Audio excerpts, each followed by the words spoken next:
All of you. आज हम लोग पढ़ेंगे आपके पास विभवमापी की सहायता से अल्प प्रतिरोध को ज्ञात करना, और इस टॉपिक के आधार पे आपको एग्जाम्पल 6.8 और न्यूमेरिकल प्रॉब्लम 6.9 ये दो क्वेश्चन आपको सॉल्व करने हैं, जो ऑलरेडी मेरे यूट्यूब चैनल पे अपलोडेड हैं। आप YouTube पे जाएं, वहां सर्च करें RBSc physics bye Suresh sir. इस चैप्टर के प्लेलिस्ट में जाएं, वहां आपको ये दोनों क्वेश्चन मिलेंगे। साथ ही इस टॉपिक के जो PDF नोट्स हैं वो वीडियो के नीचे डिस्क्रिप्शन में लिंक गिवन है, आप वहां से डाउनलोड कर सकते हैं। और अगर आप चैनल पे नए हैं तो चैनल को लाइक और सब्सक्राइब जरूर करें। ध्यान दीजिए, इससे पहले हमने विभवमापी के दो अनुप्रयोग पढ़ चुके हैं। यह है अनुप्रयोग संख्या 3, ये तीसरी हम अनुप्रयोग पढ़ रहे हैं विभवमापी। इसमें आपके पास किसको काम में लेना है बेटा? विभवमापी को। तो विभवमापी जब भी काम में लेना हो तो विभवमापी का प्राथमिक परिपथ तो बनेगा ही बनेगा। तो इसके लिए विभवमापी का प्राथमिक परिपथ बनाएं। तो ये हमने एक सेल लिया जिसका विद्युत वाहक बल EP है। इसको ऑन ऑफ करने के लिए एक कुंजी का मान K1 तथा इसके परिपथ में धारा को नियंत्रित किया जा सके, इसलिए एक धारा नियंत्रक RH। और हम इस पूरे परिपथ में दो धारा नियंत्रक काम में लेने वाले हैं, इसलिए प्रथम को मैंने लिखा RH1, बाद में जो आएगा उसको मैं लिखूंगा RH2। साथ ही हम क्या करते हैं बेटा, 10 मीटर लंबा विभवमापी का तार A और B। ठीक है, अब क्या किया बेटा, हमने एक प्रतिरोध बॉक्स लिया, रेजिस्टेंस बॉक्स। ये एक रेजिस्टेंस बॉक्स है जिसका प्रतिरोध कितना है बेटा, R ओम। तो ये कितना वैल्यू है, जितना भी ओम का प्रतिरोध आप इससे बाहर निकालोगे उससे हमें इस R का मान पता होगा। मान लीजिए प्रैक्टिकली मैं R का मान ले रहा हूं कितना, 5 ओम। तो यहां से मैं 5 ओम की कुंजी बाहर निकालूंगा तो R की वैल्यू कितनी हो जाएगी बेटा, 5। साथ ही इसके साथ श्रेणी क्रम में हमें वो अल्प प्रतिरोध, छोटा प्रतिरोध जोड़ना है जिसे हमें ज्ञात करना है। अल्प प्रतिरोध को हम लोग दर्शा रहे हैं बेटा स्मॉल r से, और इस परिपथ में धारा को नियंत्रित करना है, इसलिए द्वितीय धारा नियंत्रक RH2।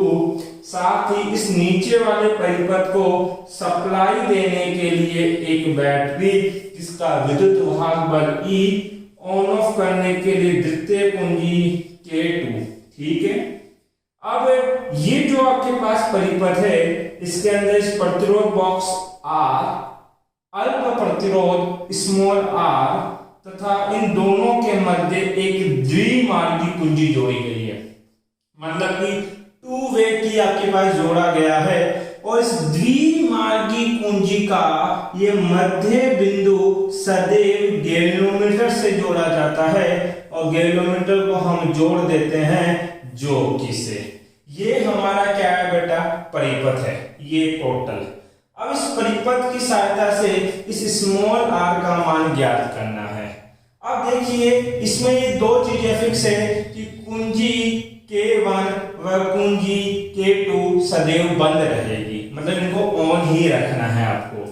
अब ये जो दो x, y और ये z बिंदु है, x और y के मध्य आप कुंजी लगाओगे तो यहाँ जो कुंजी बनेगी उसको नाम देंगे K3।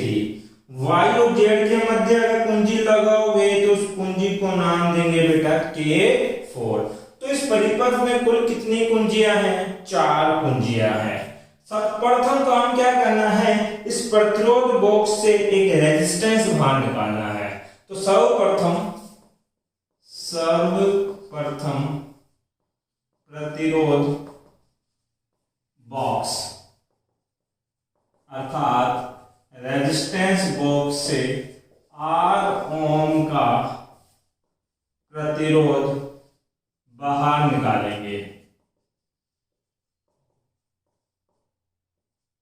देखो हमने क्या किया, इस रेजिस्टेंस बॉक्स से कितने ओम का प्रतिरोध बाहर निकाल लिया, R ओम का, तथा X और Y के मध्य जो कुंजी K3 जुड़ रही है इसको ऑन कर देंगे। वह X व Y के मध्य कुंजी K3 लगा दी जाएगी। लगा दी भैया, कोई दिक्कत नहीं है। जैसे ही ये कुंजी यहां जोड़ोगे तो देखो ये एक पूरा परिपथ बन जाएगा, पूर्ण परिपथ। इसमें क्या बहेगी बेटा, धारा। मान लीजिए धारा बह रही है कितनी, I। अब ये I धारा R प्रतिरोध में बहेगी। देखो ये इस प्रकार से बेटा, ये प्रतिरोध कितना है, R, धारा कितनी बह रही है, I। तो ओम के नियम के अनुसार जब I धारा R प्रतिरोध में प्रवाहित होती है तो वहां विभव उत्पन्न होता है, कितना, IR। तो इन दो सिरों के मध्य, मान लीजिए ये A बिंदु है तो ये भी क्या होगा, A, ठीक है। और ये बिंदु मान लीजिए बेटा कितना है, J1 आपके पास मान लेते हैं। तो A और J1 के मध्य एक विभव होगा और वो विभव होगा V1 मान लेता हूं, कितना लिखा जाएगा बेटा, IR। भाई ओम के नियम के अनुसार इस जगह पे एक विभव उत्पन्न होगा और वो कितना होगा, V1, जिसका मान कितना होगा, IR। क्या इस विभव V1 का मान आप इस विभव मापी की सहायता से ज्ञात कर सकते हो क्या, हाँ। बस करना क्या है, जिन दो सिरों के मध्य विभव V1 बन रहा है उस सिरे को किससे जोड़ना है, गैल्वेनोमीटर, और गैल्वेनोमीटर को किससे जोड़ना है, ज्योति से। तो पहले इतनी सी बात लिख देते हैं, प्रतिरोध R में I धारा प्रवाहित होने से विभव उत्पन्न हुआ, कितना, V1 बराबर कितना, IR। V1 के मान की गणना विभव मापी द्वारा करने पर V1 के लिए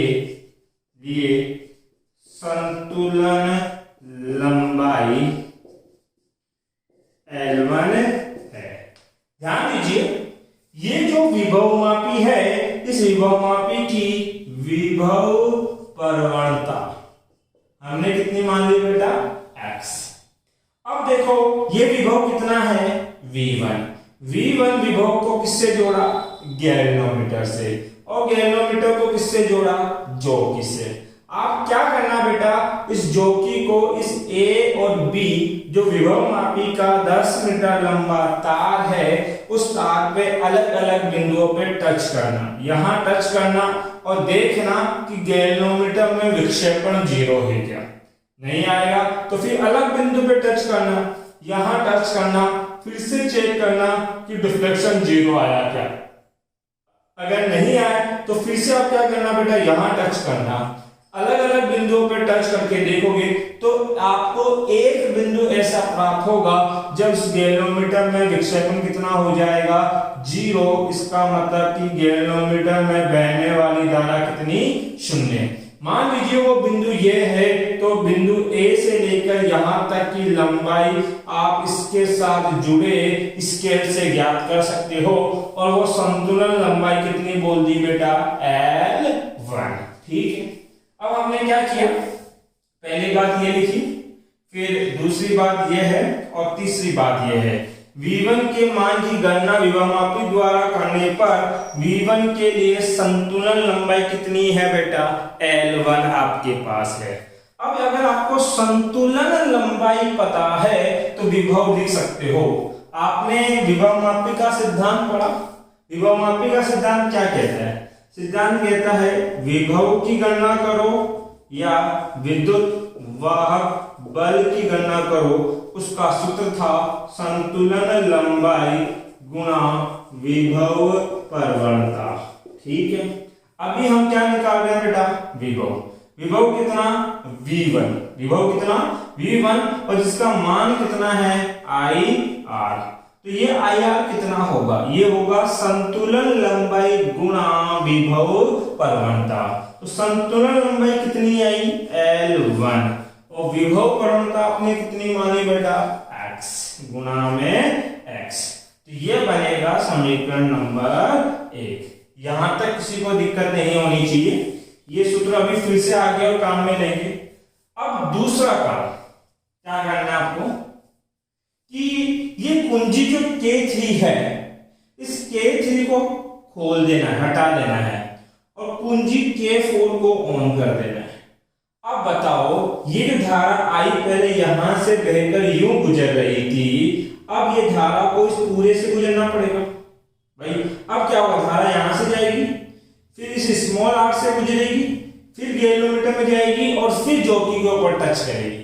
तो इस बार परिपथ में ये कैपिटल R भी आएगा और स्मॉल r भी आएगा। अर्थात अब परिपथ में क्या होगा, ये कैपिटल R तो था, अब ये स्मॉल r अल्प प्रतिरोध भी है और धारा कितनी बह रही है I।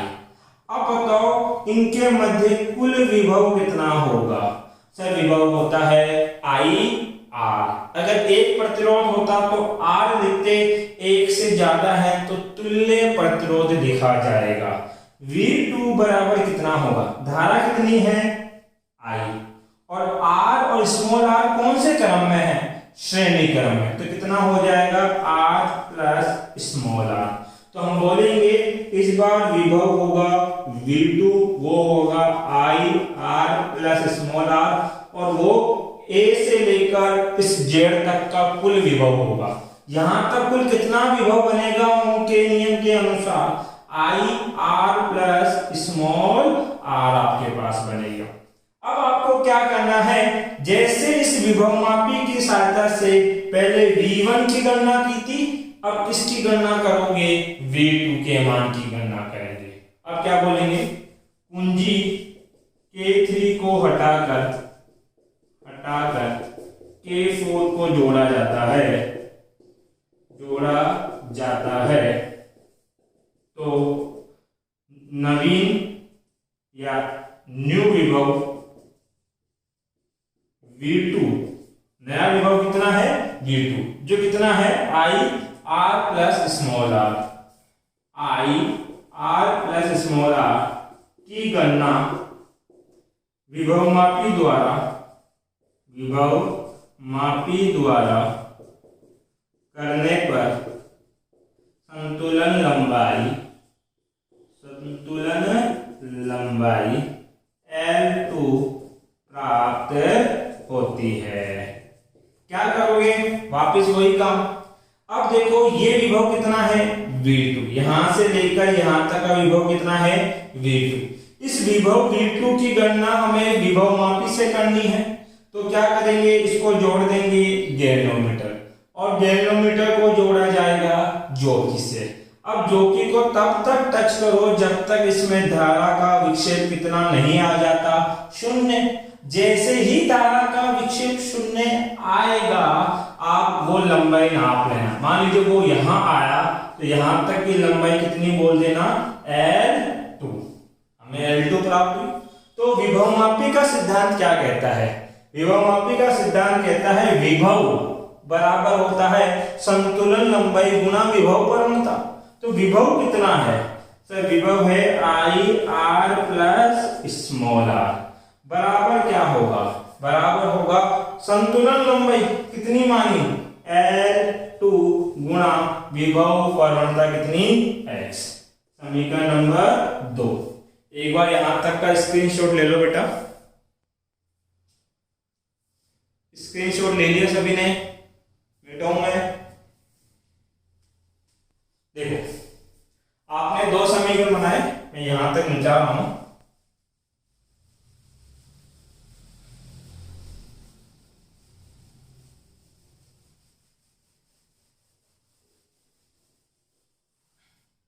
ध्यान दीजिएगा, समीकरण 2 में भाग देना किसका बेटा, 1 का। समीकरण 2 क्या है, दो है I R plus small R बराबर L2x। इसमें भाग देना है एक का, एक में क्या है बेटा आई आर अपॉन में L1x। आई से आई कट गया, x से x कट गया, यहां क्या बचा ऊपर r प्लस स्मॉल r, बट्टे में क्या है r। इस r को एक बार इसके बट्टे में रखो तो r बट्टा r प्लस स्मॉल r बट्टा r। भाई एक बार इसके बट्टे में रखा है और एक बार इसके बट्टे में रखा है आपके पास, बराबर कितना L2 बट्टा L1। r बट्टा r कट के कितना हो गया एक। ये एक बराबर के इधर कैसा है पॉजिटिव, उसको उधर लेके जाओगे तो क्या हो जाएगा नेगेटिव। स्मॉल r बट्टा कैपिटल R बराबर L2 बट्टा L1 माइनस में क्या एक। ठीक है, अब इसका एलसीएम ले लो बेटा। जब इसका एलसीएम लूंगा तो स्मॉल r बट्टा कैपिटल R, इधर एलसीएम लेंगे कितना हो जाएगा L1, क्या हो जाएगा L2 minus L1। Small r बट्टे में कैपिटल R बराबर कितना है L2 माइनस L1 बट्टा L1, और ये बड़े R को उधर वर्ग गुना कर दो तो आपके पास अल्प प्रतिरोध के मान की क्या हो गई गणना। तो यहाँ अल्प प्रतिरोध का सूत्र क्या आया L2 माइनस L1 बट्टा L1 गुणा में क्या R। अब देखो प्रयोग की सहायता से इस स्मॉल r की गणना कैसे की जाएगी।